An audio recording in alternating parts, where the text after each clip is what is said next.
siang hari ini kita berada di rumah madu lanceng Elpik Cos yang berada di kawasan Jalan Tongkol Gang Turi, Yosorjo, Metro Timur. Dan tujuan kita ke sini adalah untuk melihat bagaimana cara pembudidayaan lebah madu lanceng yang berada tepatnya di kediaman Bapak Felix Darmadi di kawasan Jalan Tongkol Gang Turi, Metro Timur. Yuk kita ikuti penelusuran kita siang hari ini.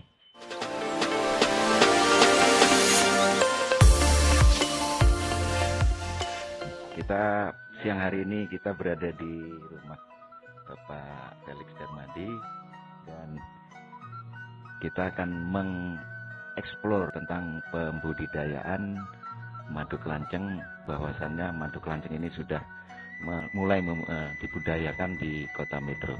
Dan di samping saya ada Pak Felix Darmadi yang mudah-mudahan bisa memberikan satu pencerahan ataupun satu pembelajaran ya untuk kita bagaimana caranya kita membudidayakan madu kelanceng. Oke, selamat siang Pak. Selamat siang Pak Dirjen dan rombongan. Ya, ini kami di pagi hari ini pun di siang hari ini Pak ya, kita ingin mengetahui sedikit banyak bagaimana caranya pembudidayaan madu kelanceng di kediaman Pak Darmadi. Nah, yang mau saya pertanyakan yang pertama kali ya cara mendapatkan bibit itu dari mana Pak? Asal mulanya Pak? Saya terutama diberi kesempatan untuk menjelaskan. Setahu saya belum pengalaman banyak ya, karena baru sekitar 10 bulanan itu saya membudidayakan lebah kelanceng, jenisnya jenis Itama. Kalau bibitnya itu dulu dari salah seorang kawan saya yang di Braja Selebah, Jepara. Itu kan beliau kan memang dia mendalami lebah kelanceng ini sudah 6 tahun lebih, 7 tahun. Banyak kawan dia punya tim di hutan-hutan. Jadi mereka punya tim untuk mencari lok-lok yang sudah berisi kelanceng ini. Jadi berupa Pak ya Pak? Pohon ya? Iya, pohon. Untuk pohon ya? Itu harus seizin yang punya itu, misalnya punya pribadi harus izin, boleh ditebang nggak? Nah inilah saya beli lok ya. Lok itu artinya masih bentuk kayu yang utuh itu dari hutan, dan dipotong bahwa di dalamnya ada pohon satu berarti ditebang Pak? Iya, ditebang. Nah jadi oke. Nah setelah kita mendapatkan satu lok nih Pak, untuk pembudidayaannya supaya menjadi beberapa lok itu bagaimana Pak caranya? Itu caranya dilihat dulu. Kalau loknya kelancengnya koloninya besar, super berarti kan, itu bisa dipecah. Pecah koloni itu artinya yang pecah pertama itu lewat telur ya. Jadi loknya buka, di dalamnya ada telur banyak enggak. Jadi telurnya kita pisah gitu Pak? Dipisah. Lalu nanti kan ada sistem dia silang. Misalnya kalau loknya itu di sini, kalau kita mau memecah, jadi dimasukkan dalam setup seperti ini kan. Ini setup namanya. Itu yang lok itu ditempatkan di sini, dibalik dari dikasih biar begitu dia pecah ini di setup ini, yang setupnya itu ditempatnya di lok lama. Jadi dia bisa masuk ke sana. Oke, jadi intinya pembiayaan itu dengan cara pemecahan telur ya Pak ya. Jadi telur itu kita pisahkan, sudah itu kita buat lok baru. Bukan lok, stop ya. Kotak itu namanya stop Pak ya. Mohon maaf. Lok baru kan ya, jadi kalau sudah berbentuk kotak seperti ini, ya, ini namanya stop. Stop.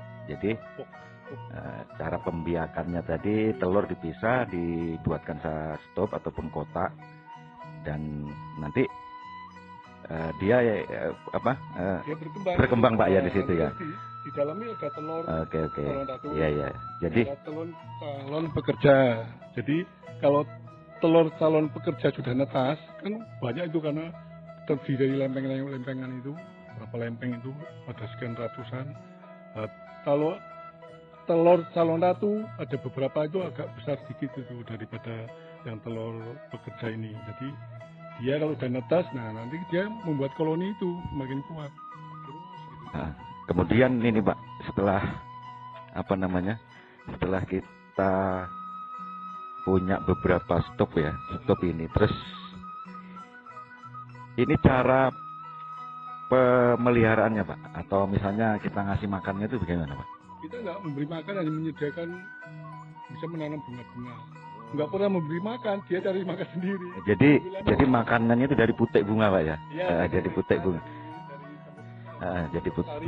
Dari intisari bunga. Jadi oke. Untuk ini Pak, kira-kira ini sudah panen apa belum Pak? Oh sudah. Jadi Nggak terhitung. oke. Jadi kalau misalnya panen tuh kita ngambilnya di mana Pak? Ini, stop. Atau nanti bisa dicontoh sana, dibuka sana agak lebar aja. Iya, kita lihat sana. Kita lihat sana.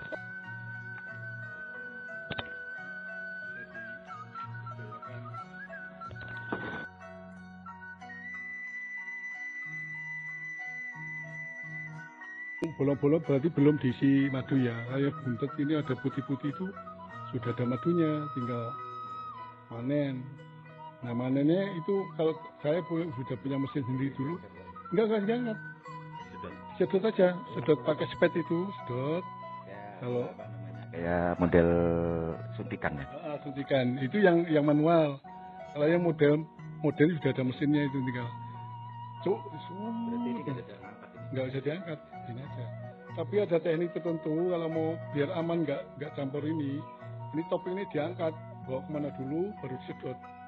Aman itu. Demikian ya cara pengambilan madu dari madu kelanceng, yang mana kita baru tahu nih bahwa madu ini ke atas, bukan ke bawah. Jadi ini sumbu ya, Ya, corong. corong. Jadi ini panjang ini itu tergantung seberapa jumlah koloninya. Kalau ini koloninya semakin banyak, berkembang biaknya banyak, berarti ininya semakin panjang. Ada lagi belakang itu kan nggak panjang tapi dia lebar kan, tadi dia lebar kan. Itu juga super tuh. Jadi karena jenisnya agak beda ini. Yang ini kan yang Itama yang asli, yang dari sana itu Itama Bagari. Oke, selanjutnya Pak, masalah pemanenan ya. Sudah gitu setelah dipanen nih Pak, ada nggak memasarkan? Apa kita perlu kemasan? Itu ada kemasan khusus atau bagaimana Pak cara memasarkan? Sekarang ini belum Pak, nantinya pasti ada. Kami sudah punya label sendiri. Jadi sementara ini kan kami baru membentuk kepengurusan. Jadi apakah nanti ada pengurus sendiri di Kota Metro, di pengurus, ketua dan sebagainya ada itu. Nah sementara ini penjualannya kita tular aja dari mulut ke mulut, lalu sedulur, keluarga. Pasti dikemas ini Pak? Ya dikemas. Pasti ada kemasan khusus dong, misalnya apa botol atau 50 liter pil. Ya ini 75. Ini 200. Oke, berarti ini yang kecil ya, tuh yang ukuran berapa? 50 mili. 50 mili. Nah ini misalnya Pak, kalau misalnya sebotol kecil ini biasa dijual berapa? 50.000 ya. Dan kita 50.000 sudah mendapatkan madu lanceng murni. Murni asli. Itu mesin untuk memanen. Jadi ini cara kerjanya bisa dianu Pak. Ini kan Mau pakai listrik ya? pakai Oh gini. enggak listrik. Oh jadi ini masuk di anu, masuk di kantong anu tadi, kantong madu, terus ini disedot. Oh gitu ya. Jadi langsung ngumpul di sini Pak ya, ngumpul di sini. Baik, itu yang dapatkan hari ini, beberapa ilmu dari Bapak Darmadi di rumah Kelanceng Elvik di 21 Yosorejo, yang mana di siang hari ini kita sudah dapat ilmu cara membudidayakan madu kelanceng, lebah madu kelanceng, dari mulai cara mendapatkan bibitnya, kemudian cara kita merawat supaya terjadi pembuahan, kemudian cara pengembang biakan, kemudian cara kita panen madu, cara mengambil madu di kantong waktu kita panen, kemudian juga cara pemasarannya, dan jika kita ada yang ingin mendapatkan satu botol kecil, mungkin bisa nanti ibu hubungin di kediaman beliau. Itu madu asli.